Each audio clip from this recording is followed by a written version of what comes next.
And now, it's time for another Dice Tower review with Tom Vasel. Today we're talking about Space Pirates.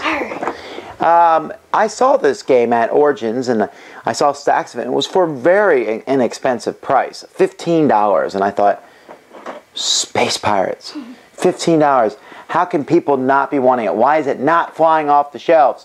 It's designed by Christopher Bollinger, who's done the Dungeon Twister. Fantastic game. And then I found out that there was flicking involved. How can you lose with a game like this? Well, let's see.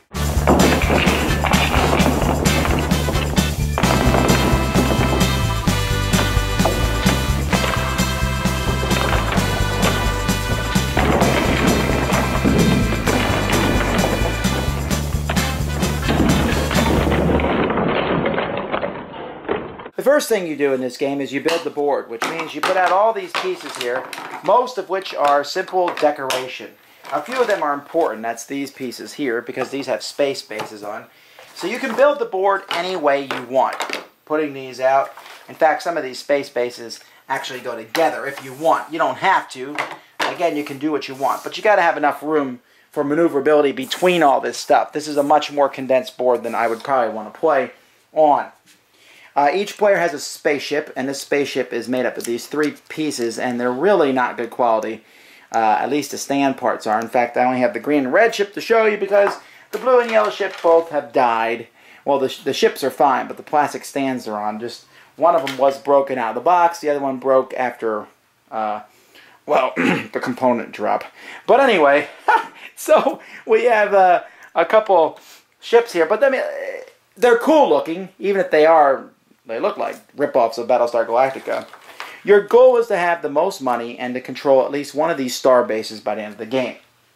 You control them by taking the control token. There's a control token for each of them on its spot, and if you buy it, basically you pay $15 to buy a star base and then get a certain amount of money. So in essence, this is a buying and selling game, but it's a more different one than you've seen before because you're chasing down merchant ships. And you'll be pulling them from this bag, and most of them are merchant ships. So this one is a merchant ship carrying this purple good. And these are placed on the board at the beginning of the game, but you'll be flicking them around the board. So each player will place a couple, they'll look and see what they are, and then they'll put them down somewhere on the board, and then the other player next to them will flick them. And you can flick them so that they flick off of objects, they flick the other spaceships, you can even hit someone with them, because a couple of them are asteroids, and there's also... like this one's an asteroid, so you can deliberately try to hit someone else's ship with this one. Ha! Oh, you're not supposed to make them go off the board either. That's a no-no. Or there's some that are the police, and if you run into those, then the police will chase you all the way home. Players each start with an energy card marked from 1 to 5, so you get one of these randomly. And on a player's turn, they'll start in one of these hangar bays here. They will play one of their energy cards. So let's say I play 4. First, I do whatever the energy card says. This one says I can flick a ship on the board. This one says pull a new ship out of the bag, and then the player to my left flicks it. This one, I flick 3 ships on the board. This one here, the solar wind blows, which means all ships will move on the table. Sometimes they let me move an asteroid that's on the board. Flick it at someone else's ship. Sometimes they bring on the Great Cosmic Storm, which you can basically place wherever you want. And if it covers another ship who happens to be out there, that person will take some damage. So after you do the events on your card, then you have that much movement. So here I have 4 movement. I then take 4 movement templates, and I will start deciding how my ship is going to move, putting those templates and curving around. And I say, oh, my green ship went here, and lo and behold, oh, it's the police! Well, if it hadn't been the police, and I had gotten a good, yay. If it is the police, I have to go back to one of the bays and pay the police $1 to get them off my tail.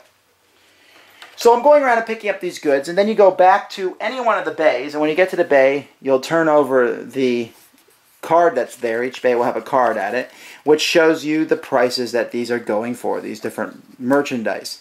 And you can also buy more fuel cards there, because once you use a fuel card, it's gone forever, and when you run out of your fuel cards, then you simply can just move 1 each turn, drifting, which isn't very useful.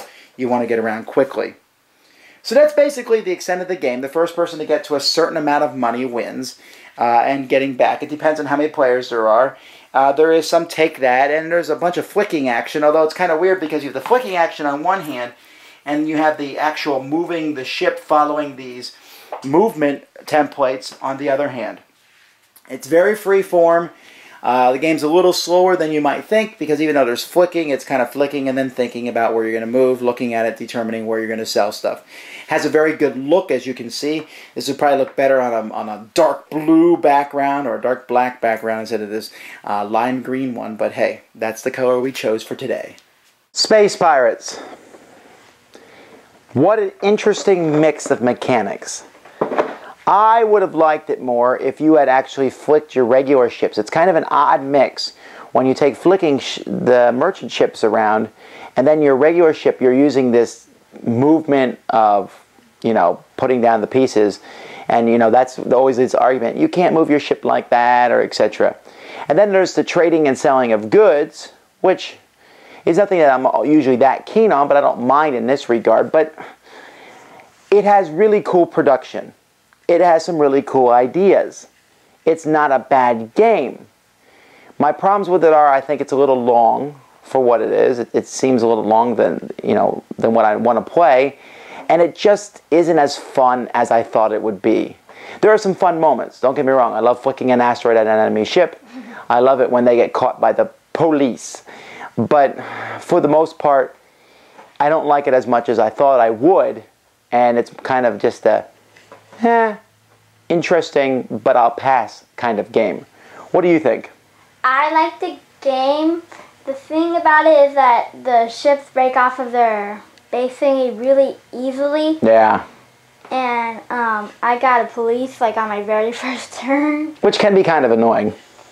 And I forgot where I flicked it, but... And also I like putting it down, flicking it around the goods anyway. And when I played it, it was funny of the two people getting revenge on each other. One flicking asteroids at the other, and the other person putting the solar wind on top of the other person. So what do you think? Overall, do you like the game? Mm-hmm. How much? From 1 to 10? 7. 7? Alright, for me it'd be more around a 5. Again, it's not that I hate the game and I love the theme! It's just that it's merely okay. Thanks for joining us today. For more written, audio, and video reviews, as well as the #1 board game podcast, check out the website at www.thedicetower.com. Until then, this is Eric Summerer, and you've been watching The Dice Tower.